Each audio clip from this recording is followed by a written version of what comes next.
Welcome back again. Second stream of the day.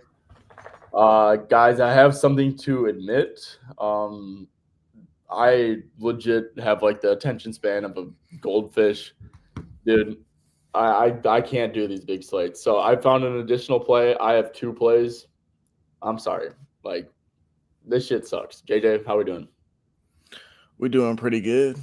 It's been a while since I've done one of these. I know, dude. I feel like our setup kind of bossed up a little bit since the good old NFL days. Yeah, it's just the schedules just weren't aligning at the time, but now it does. We were trying to graduate school, and prioritize getting a degree over gambling, which it's unfortunate, but probably a smart idea, right? Probably. All right, we got some comments rolling in. Before we start going again, man, I just want to say, I know I started off by saying this, but dude, like seriously, these big slates, guys, like I just can't fucking do them. Like I just can't, dude.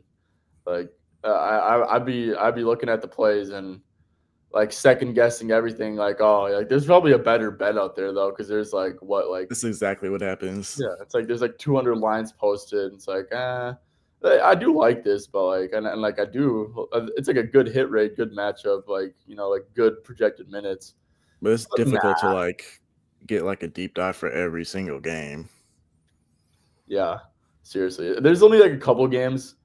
JJ, what's your process like for these big slates? Yeah, so I mean, it's kind of like what I do every day. First thing I do is look at injuries.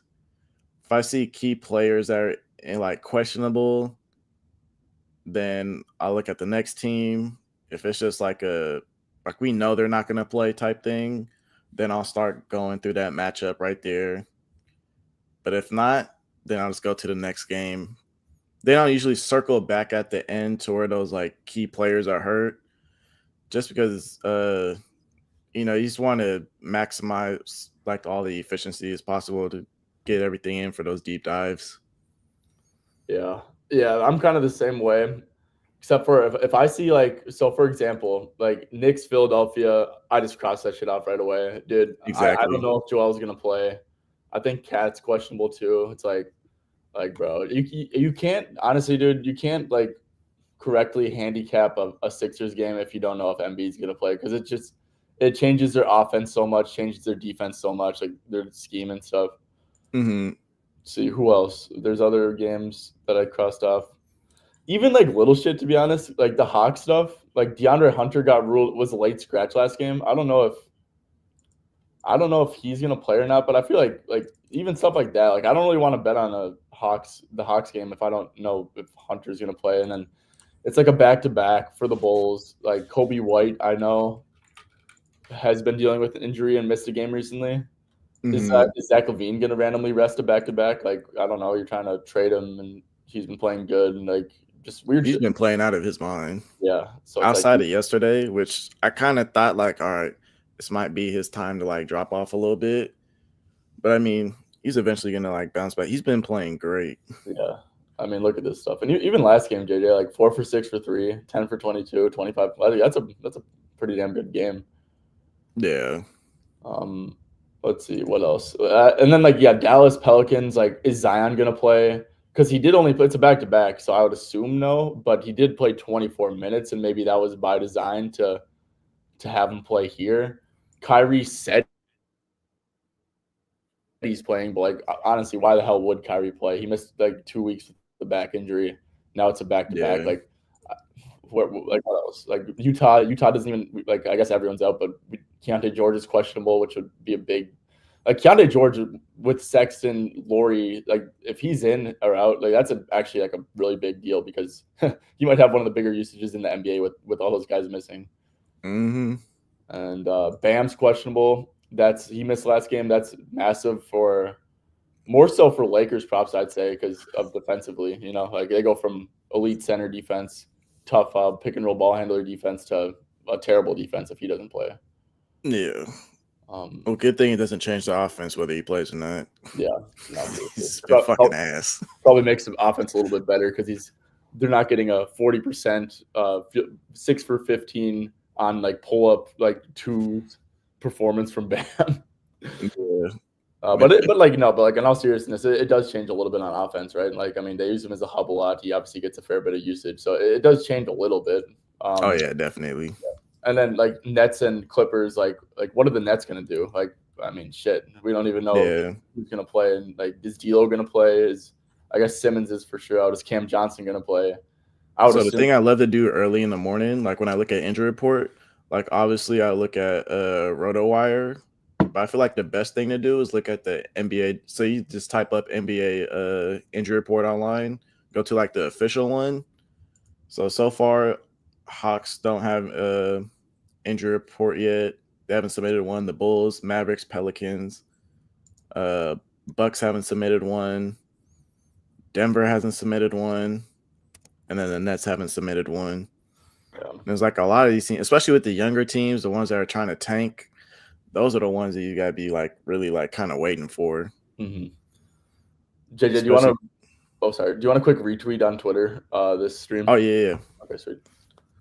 No, yeah, and JJ, what you were saying too, it's like like that's a really good tool to use that, like the official NBA injury report. But it's like half these teams played last night, so it's like they're not going to submit their injury reports for a while too. Mm-hmm. Okay. Let's see. Empathy said, "Hello guys. So sad that Giddy triple double. I know, dude. That sucks ass, bro. Man. I'm not gonna lie, that actually really sucks. Because what'd you get that at 12-1? Let me quick go here. Yeah, guys, Giddy. Me and Pips were live streaming last night. Giddy's assists are so correlated with bad transition defenses. But yeah, oh my gosh, dude. JJ, look at this shit. Look at 7 points, 2 for 12, 1 for 6, and had 13 and 12. Man, what do you think about Trey Murphy lately? Like this season, the way he's elevated his game, just like he's been able to create off the dribble a lot. I think that's very surprising. Yeah, because he's a pretty stiff player. You don't really. He's out here off the dribble taking step back threes and hitting them. Like it's been amazing to watch. Yeah, no, I'm a big fan of Trey. JJ, look at this. Last game, 20 shots, 12 free throws. He shot 100% on twos and then 2 for 13 from deep. So you could even argue like you got unlucky. Yeah. No, exactly. Because he's been shooting out of his mind from 3. Yeah, that's crazy. Does he have a 3.5 line? He does. Yeah, just like the Pelican stuff though. Like I seriously don't like feel comfortable like looking at any Pelican stuff seriously until like also DeJounte's get like a decent sample size. Yeah, and it's just like it's a back-to-back. Like this Pelican seems like not going anywhere. They're like probably done. You know, it's like okay, we'll rest old CJ, we'll rest DeJounte, who's been on the injury report a ton because it's a back-to-back, and we're not doing anything with the season. So just like I guess you can make the case though that a lot of overs on like younger guys with in back-to-back spots where like you might get you could just get like random CLV on top of like if you get like a decent edge right away. Yeah. So okay, well let's quick do my 2 picks, JJ, and then we can break down games that like we feel comfortable breaking down or something like that. So yep. Sweet. Okay, my first play, I got this one from Ozbets in the first stream. Giannis over 29.5 points against the Magic. Magic are a very easy team in my opinion to and it's actually dropped on DK to 28.5, and that's up. If I remember correctly, they're gonna allow him to go 1-on-1. Yeah. Yep.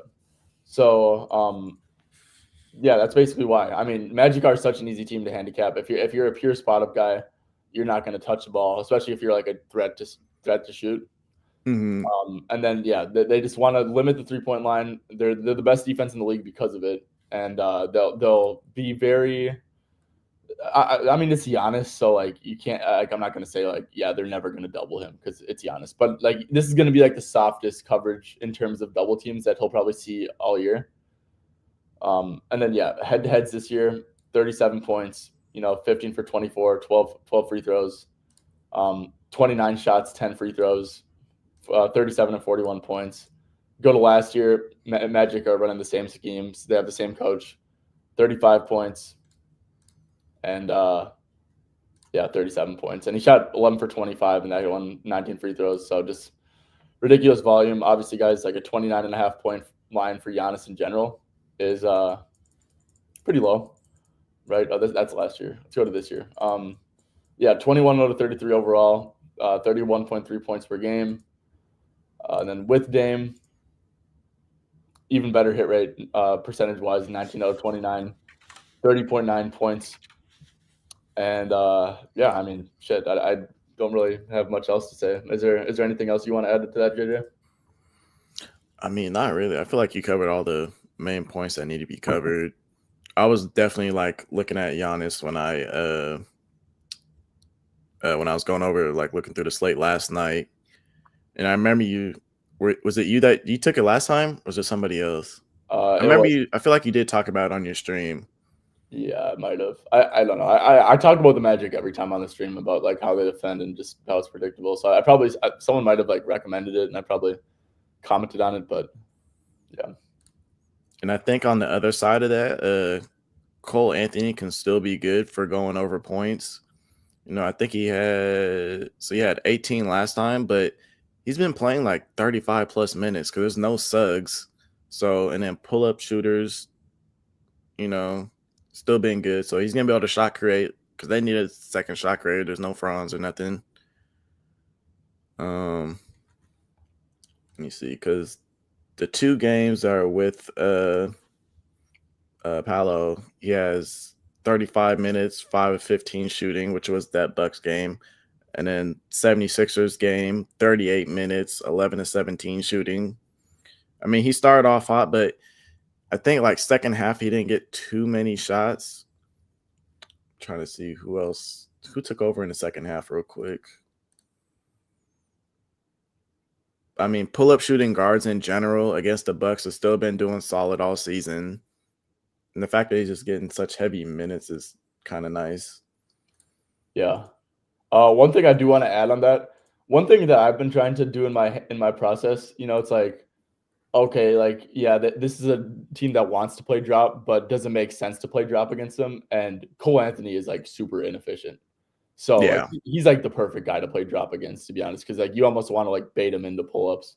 And if you're already a drop team, like in general, like JJ, I think this is a really good bet because if you look at this, right, like this is like I said, Cole Anthony's an inefficient player. I'd say like a median, like an average game for him is like 40% shooting. It's like maybe, but like he was 5 for 8 from the free throw line, 3 for 10 from 3, 5 for 15. So like I think you could maybe expect like another bucket in there and then like another free throw. So maybe like you could have expected like 21 points out of him in this spot. Yeah. So and then looking in the second half last game. So what do you have? How many total attempts? He had 15. 15. What about the 76ers game? 76ers game, he had 17 and then 4 for 17. So he only had 4 field goals attempts in the second half, but Anthony Black and Jonathan Isaac were kind of taking over. They had 9 and 13 attempts in the second half. I don't expect that to happen again, just because Jonathan Isaac always gets a ton of minutes versus the 76ers. And, Anthony Black, it just seemed like he just had the hot hand. I'm guessing he was getting to the rim a lot in that game. That's kind of his game right there. I'm watching it right now. One thing I do want to mention for the minutes standpoint thing, I know that Kentavious missed the last game, and it's just like another guard. I get like they're different, completely different players, but he is a guard. I don't know if that included to his minutes, and I think De Silva did leave as well early, Goga as well. So they were kind of missing guys. You got KCP who's questionable here. I don't think there's like nothing to like. This is a really, really good matchup, 100% for Cole. It's just like if Cole comes out and like starts the game 2 for 8 and Magic are down a little bit, I could see a world where Cole only plays like 25 minutes. Like I don't think he's like locked into 35 and 38. And you're obviously kind of buying high on him, which kind of stinks.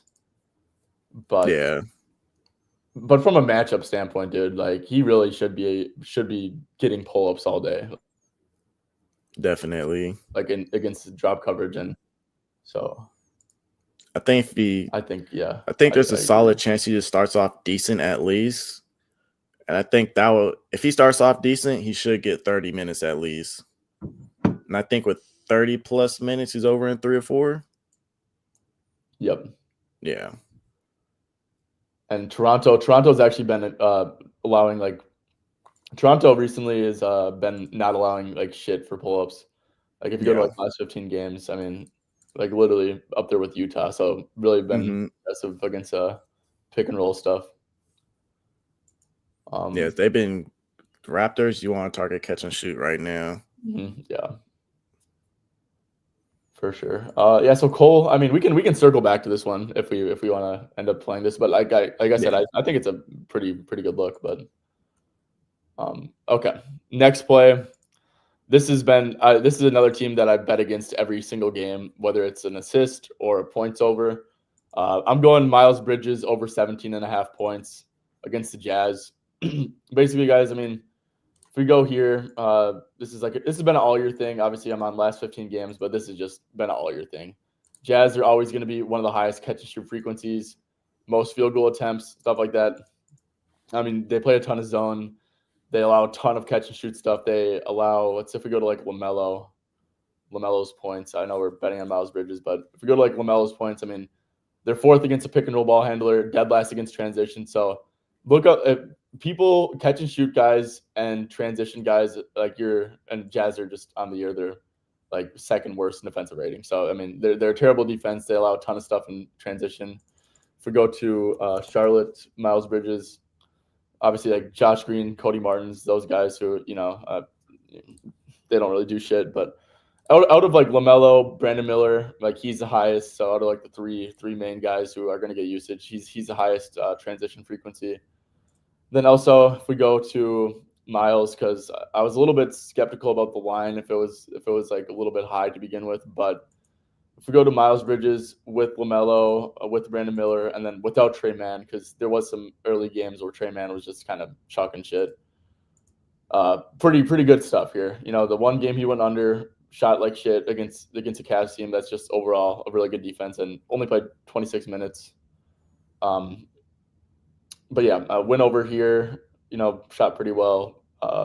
Philly went over again pretty comfortably. Washington, shit defense, but yeah, 22 points. Phoenix is 21 points, and then 21 points again against Phoenix. So yeah, with 6-game sample size, not the greatest, biggest sample, but with LaMelo, with Brandon, without Trey, it's encouraging at least to see a good hit rate. And then I think that Utah for Miles is like you can make the argument it's like the best matchup in the league. No, definitely. You know, looking at that sample size right there, you know, he's getting about 14 to 20 field goal attempts off. And it looks like when he does that, he's over in 12 or 17. You know, like every time I see like transition matchups, I always love to attack it. So Utah, the Lakers, teams like that, gotta attack it. Because I feel like those guys just always just perform well. Yeah, JJ, I'm glad you added this. To be honest, I feel like I should probably do this stuff more.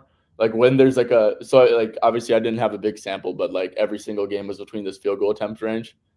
And then yeah, if you just like take that field goal attempt range, and obviously like this should be a good volume matchup, right? Mm-hmm. So yeah, no, I really like what you added, and then yeah, just when he's getting this general volume, he's doing pretty good with it. So yeah, Jazz are an awesome matchup for like assists. Like LaMelo assists is like in a great spot, and then just like the spot up guys are catch and shoot guys, transition guys. Like to attack those guys all day. Do you have off the top of your head? Do you have like a team that you like to attack with a specific type of player every time? Lakers in transition. Lakers in transition, yeah, that's a good Yeah. one too. I've realized that Portland in transition too, with transition players is a pretty good look. Portland, guys that can do like a lot of pull up twos. or just pull-up shooting in general, that's been a good one as well. Yeah. Like, dude, Ben Simmons' assist was at 6.5 yesterday. After D'Lo got ruled in, and I didn't play it, it moved pretty fast, and he had like 12. I was so mad at myself. Did you see Scoot was playing out of his mind? Yeah, I was watching that game. I had 8 to 10. Was it 8 to 10 from 3? Yeah, it was some. Especially coming from him, they got to drug test him.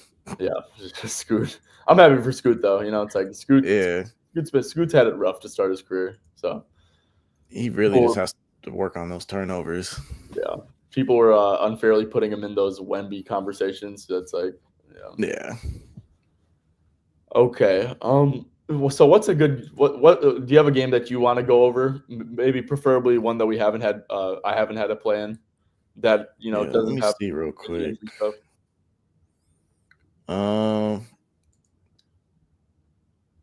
So Jeremy is ruled out for San Antonio. You want to look at Memphis and San Antonio real quick? Yeah, I haven't really looked into that yet. Yeah, for sure. Looks like injuries aren't too bad. Do you, off the top of your head, do you have something like scheme wise that you always look for with either of these teams? Grizzlies just feel like it's still catch and shoot threes. Let's see. Yep. Grizzlies. So it's last 15 games, 1, 2, 3, 4, 5, 6, 7, 8. So like 8th most, and then frequency isn't crazy high, but I mean they've been allowing a ton of makes for sure. 5th most over the last 15 games. I tend to look more at the volume. Mm-hmm. Yeah, even like frequency. So yeah, their pace is just ridiculous, dude. Like their defensive rating is good, but like last 10 games. Something I like is I like it. Look at pace boost for teams. So like someone's getting an extra, like a big pace boost, and they've been pretty consistently hitting a certain line that we're getting. Then you have to think like, all right, maybe they're gonna get a couple of extra shots up as well. Mm-hmm. So that like adds on to it. Memphis is a really bad transition defense, and that obviously makes sense with like the pace that they play at.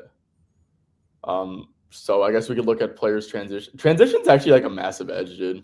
Like I didn't even like really use transition much like in the past, but dude, sometimes until one game I bet on, I think it was like Jonas Valanciunas, or it was like a center, and like it was against a bad transition defense, dude, and like half of the possessions, I swear, like the dude wasn't even like past half court, and I was getting so mad. I'm like, dude, can you guys just like what the hell is going on? Can we just have like a normal like half court set? Yeah. But what we're looking at, team Spurs. So Spurs versus Memphis. I want to see if Julian is going to sell me again. Your boy Julian Champagny. I had 2-point edge on it. And he decided to just play like straight ass. Yeah, that sucks ass. So transition guys, Castle, that completely checks out. And Castle's minutes would make a ton of sense to like you kind of need him to guard like the Baines of the world and the Morants of the world. Yeah, his defense has been solid. Mm-hmm. So should be a good spot for Castle. We could 14.5, bro. Are you fucking kidding me?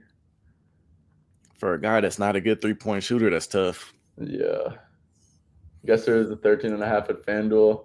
And he really doesn't get to the line. Let's see. Or no. Is Sohan out, do you know for sure? Or he is. Okay. Oh, yep. So he's guaranteed to start then. Like there's no risk or anything. Yeah. Let me double check to make sure before I look stupid. Yeah, he's officially out. I just want to quick see something. See what his minutes have been like when he's starting. Okay, so he started last game. He only played against Milwaukee. He only played 24 minutes, which is kind of weird. You'd think you'd want him out there for defense on Dame. I guess that's the only person, but Keldon Johnson was playing out of his mind. Yep. Let's see, other games, 24 minutes again against Denver when he started, 34, and then he's had that stretch where he was consistently kind of getting upper 20s. I think he's like around like 30 tonight. Still, man, like, are we just wasting our time like looking at a Castle 13.5 line? It's a possibility. Let me see.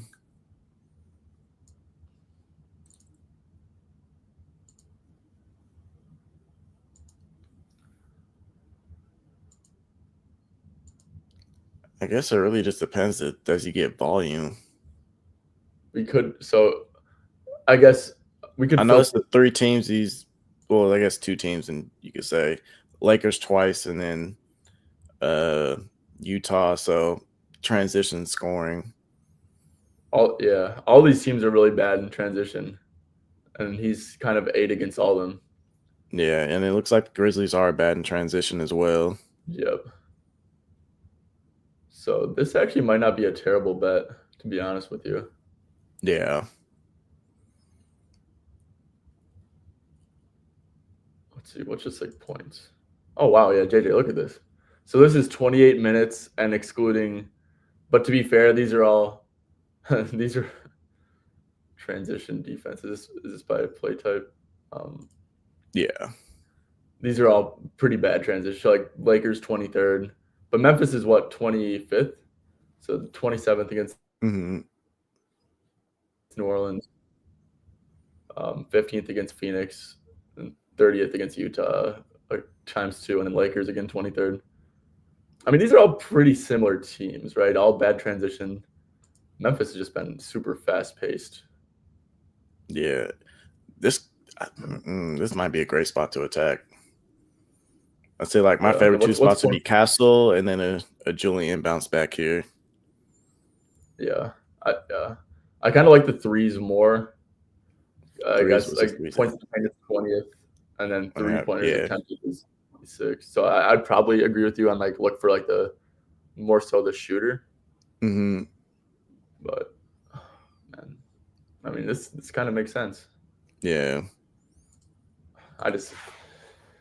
And I don't know. I'm a little mentally blocked by 13.5 for Castle, if I'm going to be honest with you.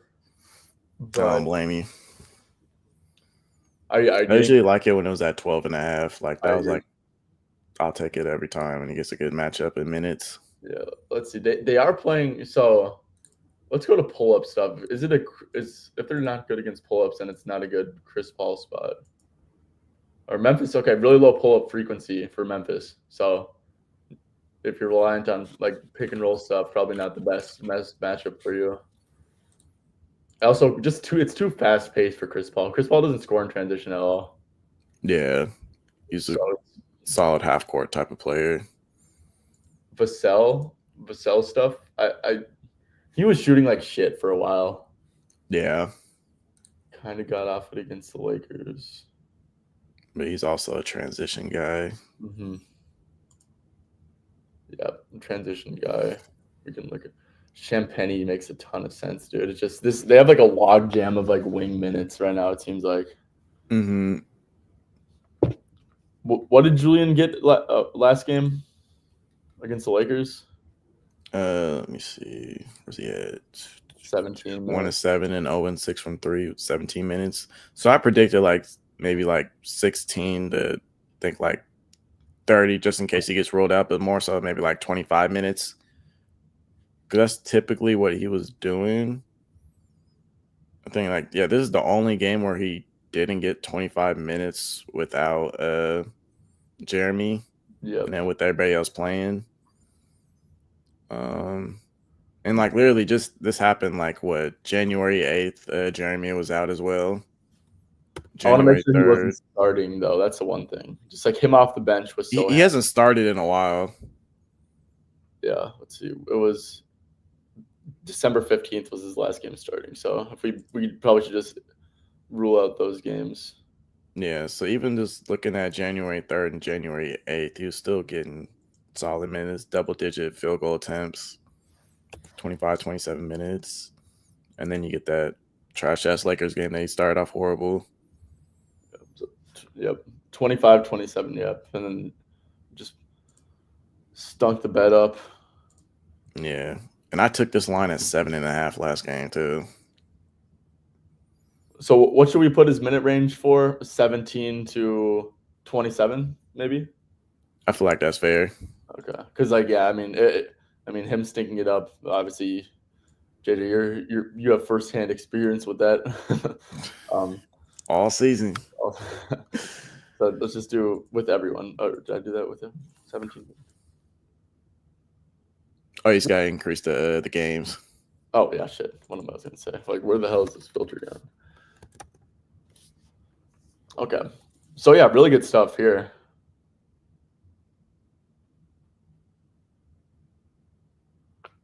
JJ, do you have the nuts to hashtag run it back? Yep, I got to. I mean, every time I see a play that is like, all right, it just cashes next game, I feel like I just have to at this point. Especially when he gets a solid matchup, you know? Yeah. So FanDuel and DraftKings. I hate when like they're not on market because they're kind of Mm-hmm. like the two main books. So especially since we're Americans, and there's like it's like a much better hit rate at 12.5 PRA. Yeah. If we're kind of thinking like the minutes could go back up, right? Like it was just a outlier game, so to say. Speaking of variance, after this, pull up Anthony Edwards assist when we.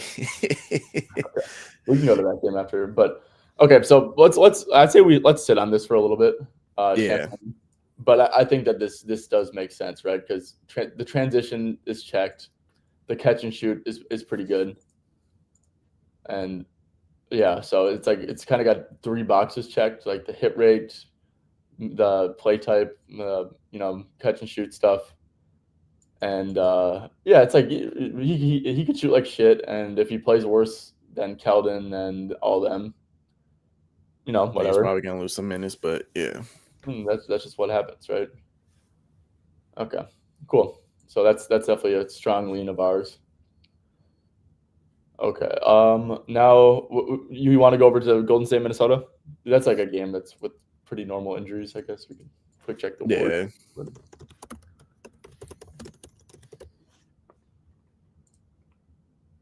Yeah. They did drop Ant-Man down to 4.5, huh? So there is some. Oh man, Ant-Man. This sucks for Ant-Man.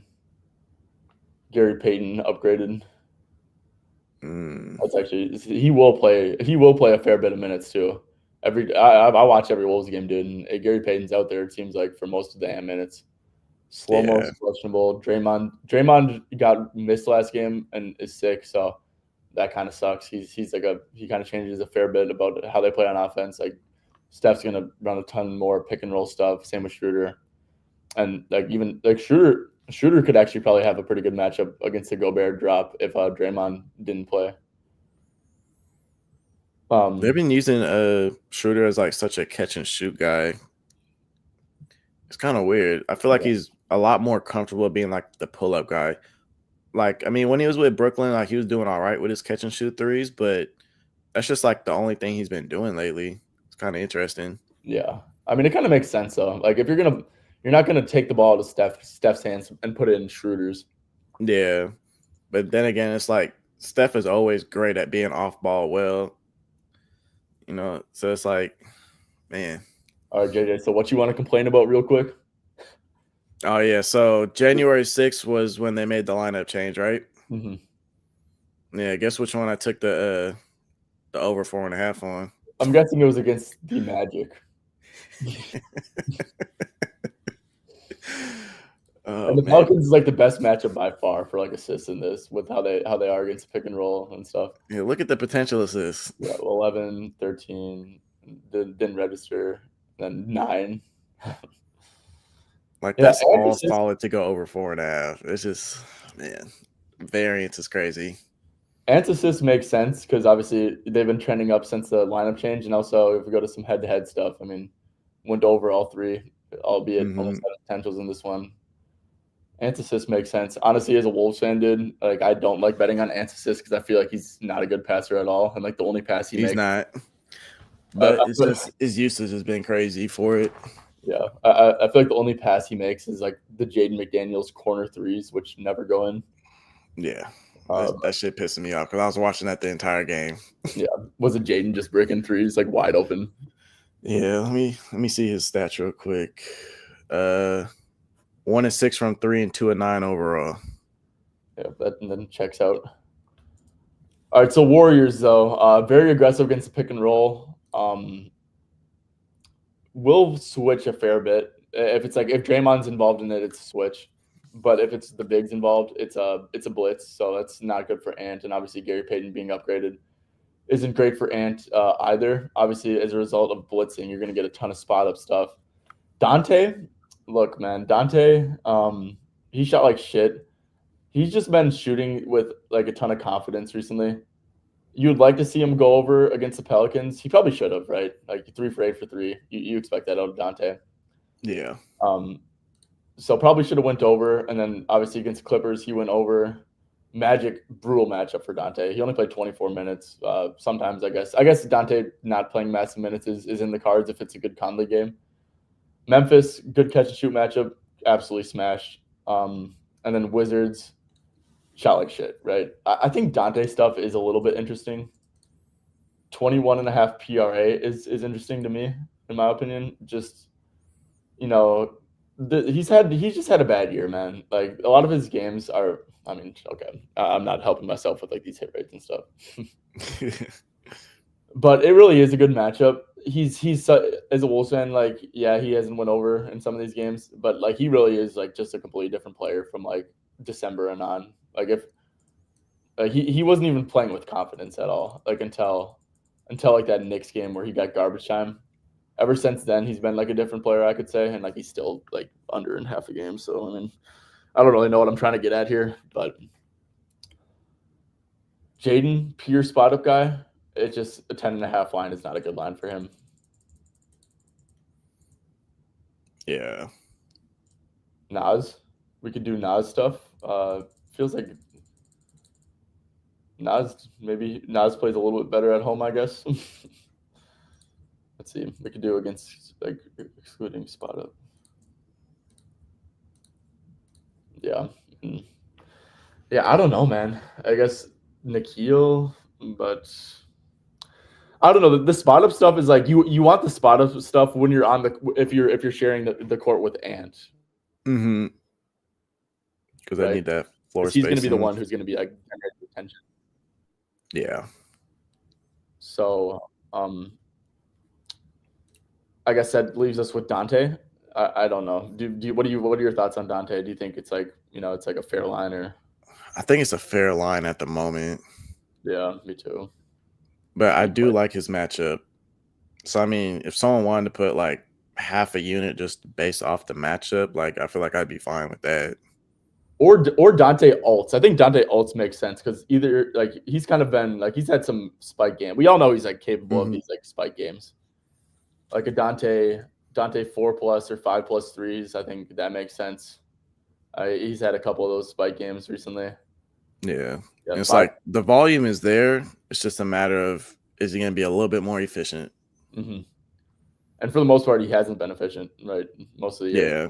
But like, yeah, we all saw him with the Knicks. He's definitely better than he was when he started this year. He's definitely due for a spike game. Yeah. So I think Dante Alts are definitely a good look. Warriors side of things, I know I bet Curry at like 21.5 against the Wolves earlier this year. Like that was so easy. I think that this line is pretty fair.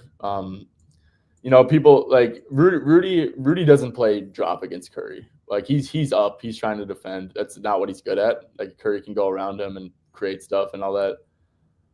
But like he's not just gonna like flow into like wide open pull up threes and stuff. Like he doesn't do that against anyone.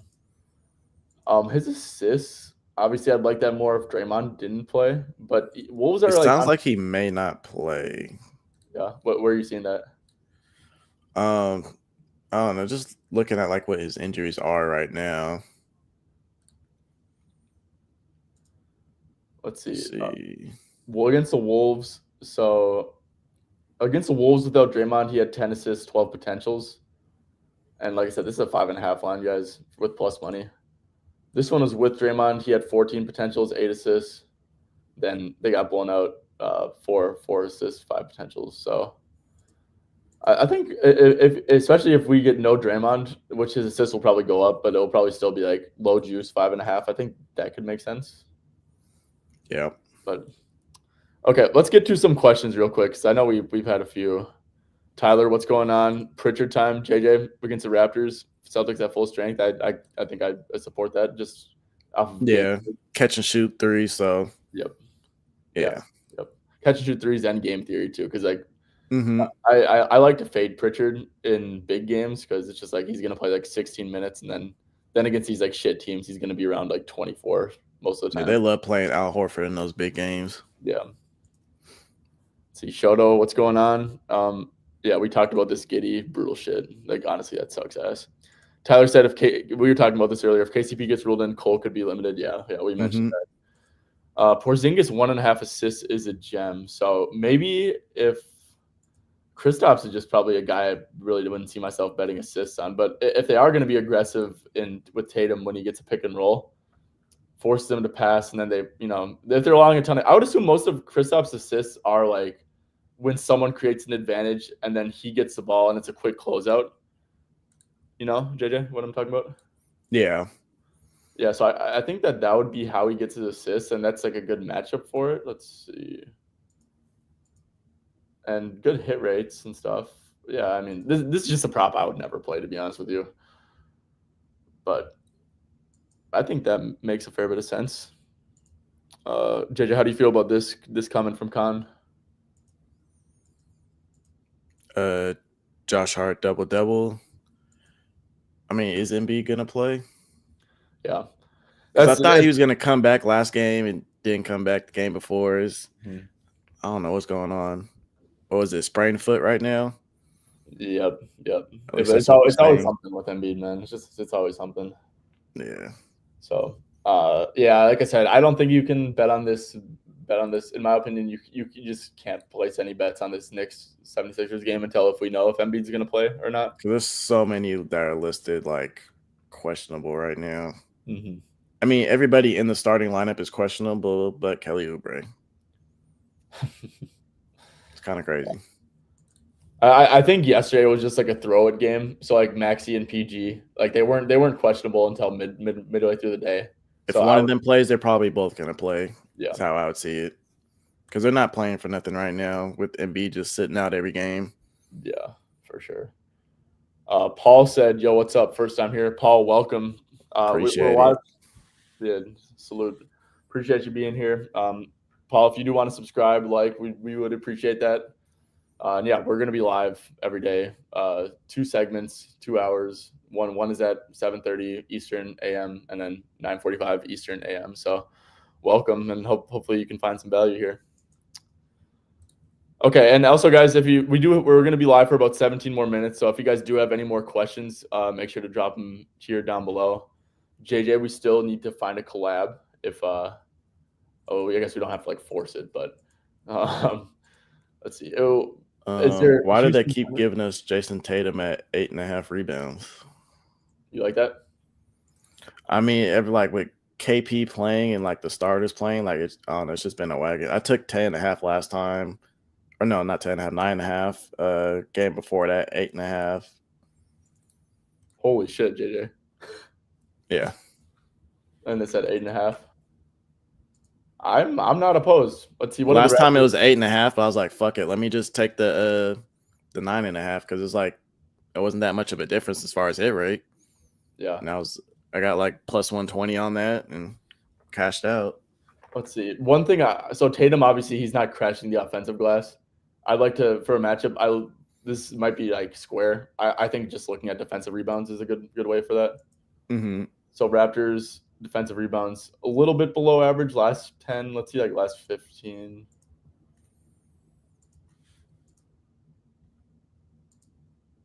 So like average. Like this is like a pretty average matchup, I guess. Would you think he guards Barnes or Barrett, or like guards like? Because maybe that wouldn't be completely ideal. Let me see who he guarded last time. Because I think they played last month. So yeah, let's see. Head to head. 11 rebounds. Get some sort of idea. Did play 42 minutes, to be fair, in that one. And Kristaps didn't play. Kristaps makes sense, dude, because he's just not. Kristaps is like the difference maker for his rebounds. It's kind of crazy. Yeah, because what is he? He probably just boxes out, like, and doesn't go for shit. So both games were without Kristaps. This one, okay, they won by 54. like that's not surprising that he didn't get there. Look at the hit rate with Porzingis and then without him.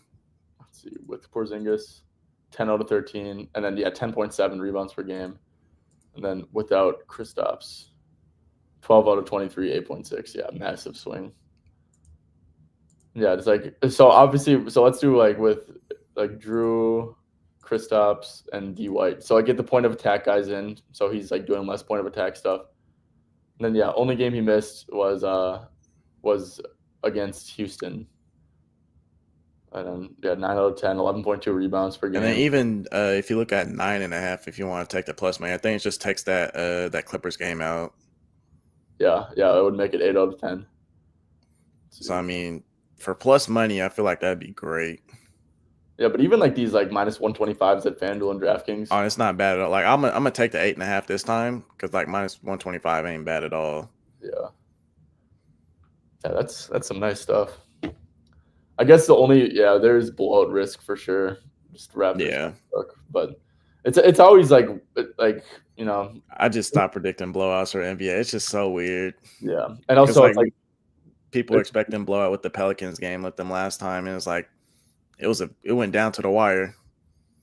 Yeah, and also it's like it's always worse if you're betting an over on a team that is getting blown out, right? Because you're probably giving up a ton of points. You're probably not scoring a ton of points. I mean, obviously. So like if you're the team that's like blowing them out, there's probably like a lot of bricks already and shit, Yeah. So if you look at that last game when he played the Raptors, he had 8 rebounds, but he didn't play the fourth quarter at all, obviously because of the blowout. Yep. I mean, they were at home. Are they at home again? And Kristaps didn't play in either of these. And Kristaps didn't play either, yeah. So that was definitely a difference. I guess we could just quick go to this too. Boston. We go to standard and then rebounds per 36. So Tatum on the year is at 9.32. Kristaps on the court.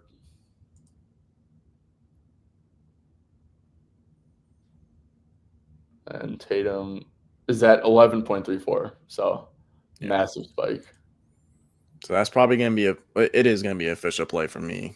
Okay, sweet. So let's get that typed up in the banners. I don't know why I still have Miles Bridges up there, but Jason. It's just been my little system right now. When the starters play, I don't think he's missed. Not this 8.5 line, at least. Minus 125 FanDuel. Sweet. So official play from JJ, dude. Oh, fuck. I hate these system plays because I always feel like I'm like late to the party. Like if you've been riding and it's like your system, like that's completely different than when you're like, oh yeah, dude, like this is like a wagon, just like ride it. Whenever I ride the wagon, bro, the fucking wheels fall off. So, I feel that. Yeah. Like honestly, like I'm more of like a buy low better than like a ride the wagon. But I might be on that JJ because I mean this definitely is a good bet. Like there's no arguing that it's like you have a good edge here.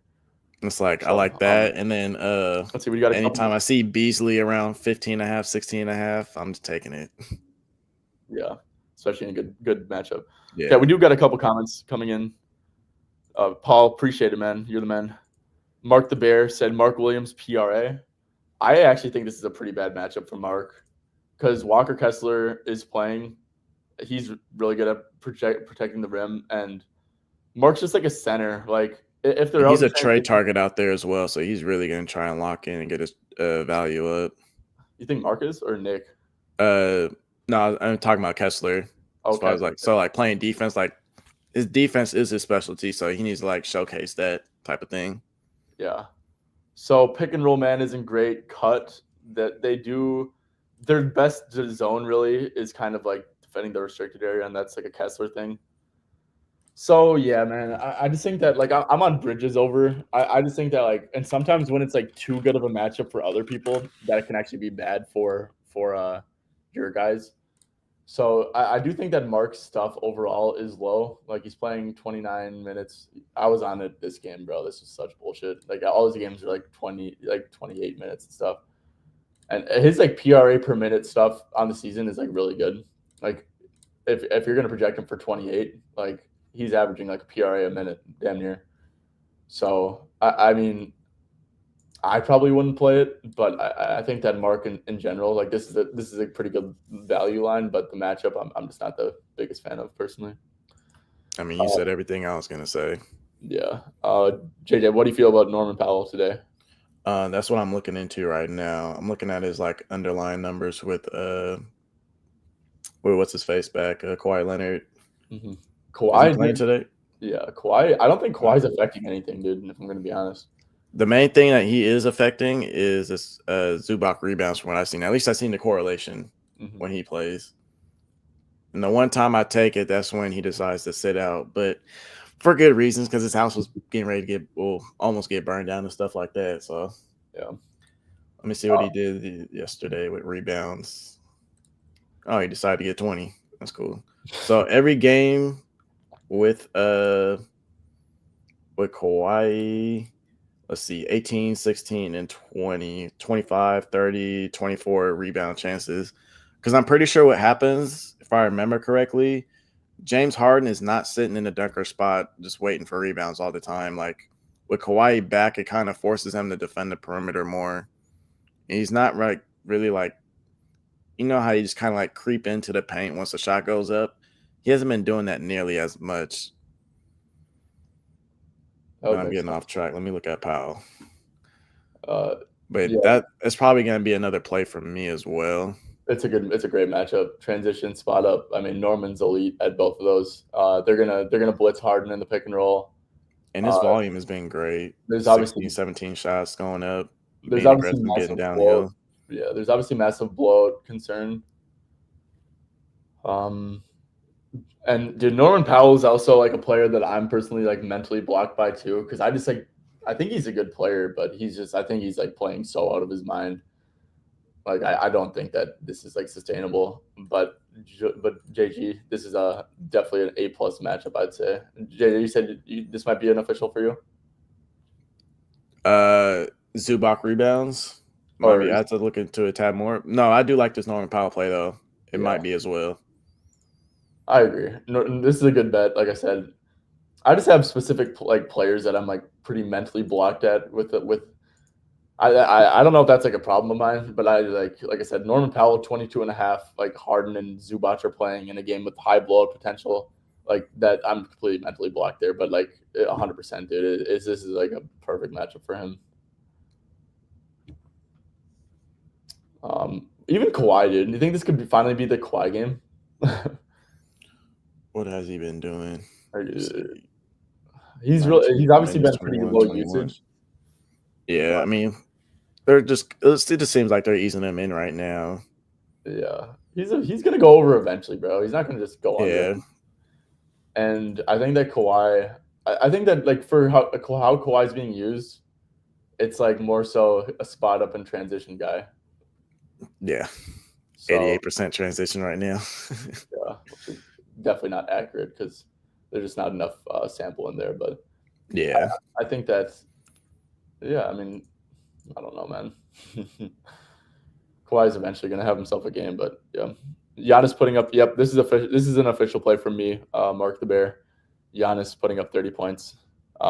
Yeah, but just Magic don't really double much. He's had really good head-to-head history against them with Jamal Mosley as a coach for the Magic. So It's probably something I'm going to tell as well. let's see. Paul said I like Magic money line Bucks 2-0 versus the Magic. I honestly, if I'm a money line better, that's kind of how I like to think about stuff too. You know, it's really hard to beat a Mhm. team, especially a team that like is in the same tier as you 3 times in a row. So, like I said, not a spread better. Do you ever? I'm guessing you don't really ever do spreads and totals either. Not officially, but I mean, I do like a Magic's win here. Yeah, I think I like your reasoning, even though it's a pretty square reasoning, but that's exactly how my brain comprehends stuff too. So I definitely get you there, Paul. Mark agrees with your Tatum play. KP, yep, and I mean so do the stats. He fears the blowout though. Don't blame you. Yeah. It's just there's a ton of stuff, man. Ton of stuff. Maybe we should just look at some unders if Maybe some like Toronto unders, right? Like a spot up under. Yeah. Or I know Pirtle's gonna. It's a tougher matchup. Boston with KP in protects the rim. Defending the paint and all that. Pirtle, I'm just not a believer in Pirtle's like ability to score. Like I know he had like a game against, like he literally had 35 against Boston without Kristaps, and then he had 7. Like Pirtle can't like do post up. He only scores on cuts. So I guess let's see. Okay. Yeah, so Kristaps has played in the last 5 games, so we're gonna get a bullshit sample, but NBA opponent zone scoring.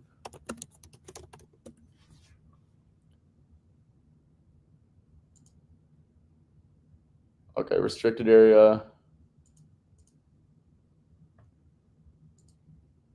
Go last 5 games. Boston pretty good in there. Boston very good in like the non-restricted area too. So just like the paint in general. Yeah, I don't know. What do you think about a Pirtle under potentially? I mean, with KP back playing this time, I think you gotta take the under here. I don't know. He has the size. I mean, I know KP hasn't been like the best at defending, but it's not like Pirtle is like a fast guy. So KP shouldn't have a problem staying in front of him. He's just gonna play drop the whole game. Exactly. Like the Raptors don't have any pull-up shooting without quickly either. Yeah. So I do like this. I do. And if they like, obviously, if the Raptors get blown out, like they could, that's like a massive edge.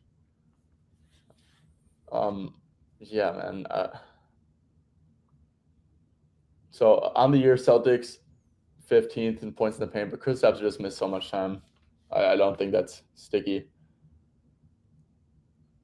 D White, buy low. Yeah. Let me see real quick.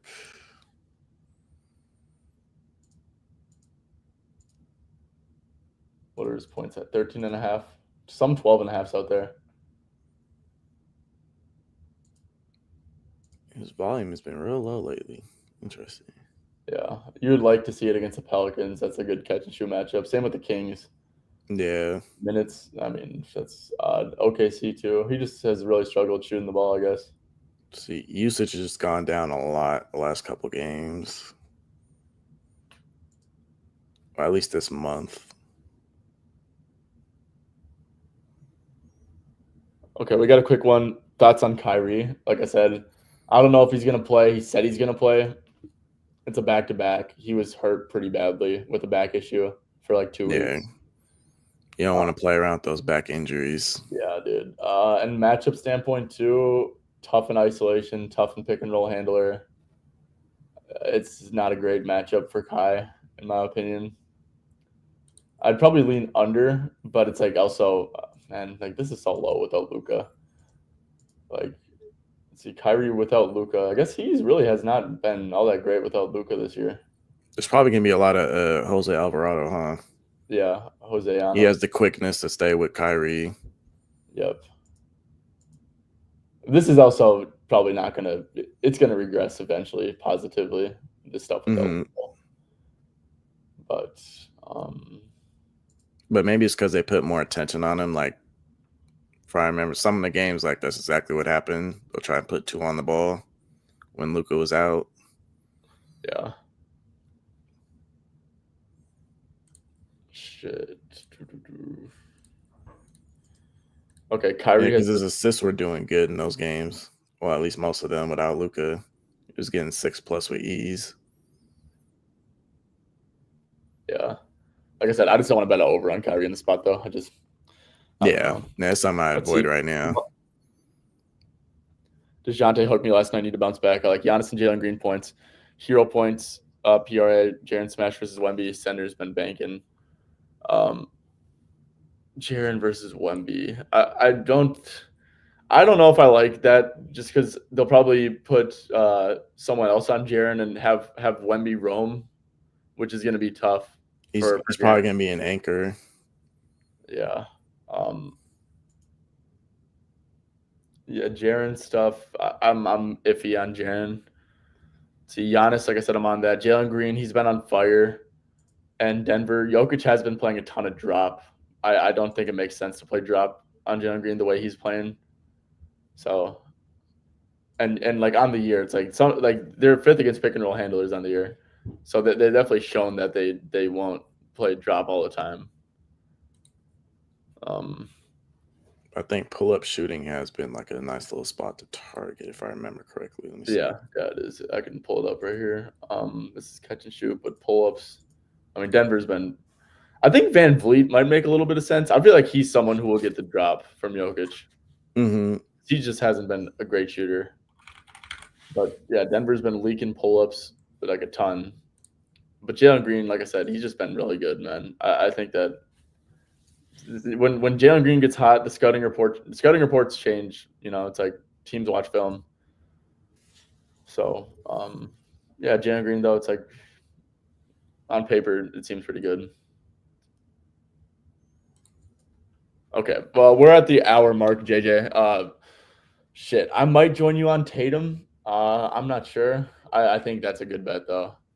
Yeah, I think I'm gonna join you on Giannis. Yeah. Okay, sweet. All right, well, JJ, it was great having you on. Like I said, guys, when are we Monday through Friday? I forget what did we post. Whatever we posted, that's what we do. Yeah, me and Liam are because Liam doesn't want to do Friday because that's technically Saturday or Friday night for him. Oh yeah. He's gonna be drinking beer and shit. So looks like because you got Friday 9:45 Eastern. Yes, Friday. So it might be it looks like you got it every day. Yeah, well, I'm gonna do it every day, but like, you're gonna do it every day? Okay. If you want to, yeah, I could join. Yeah, I totally get it. I'll pick and choose my spots whenever I want to sleep in, but outside of that, yeah, I'm on West Coast time, guys, right now. So JJ, you guys, give him a round of applause because this dude fucking woke up early as shit. Woke up early. I didn't go to bed until I didn't get home until 2 a.m. So those students running on straight fumes. Just raw dogging this right now. Yeah, that's how it is sometimes. Okay, yeah, but we'll be back tomorrow. JJ, it was fun having you back on. Excited to get consistent with this and we're definitely going to build this up. Hopefully, guys. I mean, every day is not going to be like a big ass slate, and like usually, like you'd think that like, oh, that's good. You want these big slates. Like I said at the start of the stream, my brain just can't function big slates. So I prefer the medium slates. Yeah, me too. All right, well, that's going to do it. JJ, I will see you tomorrow. Sounds good.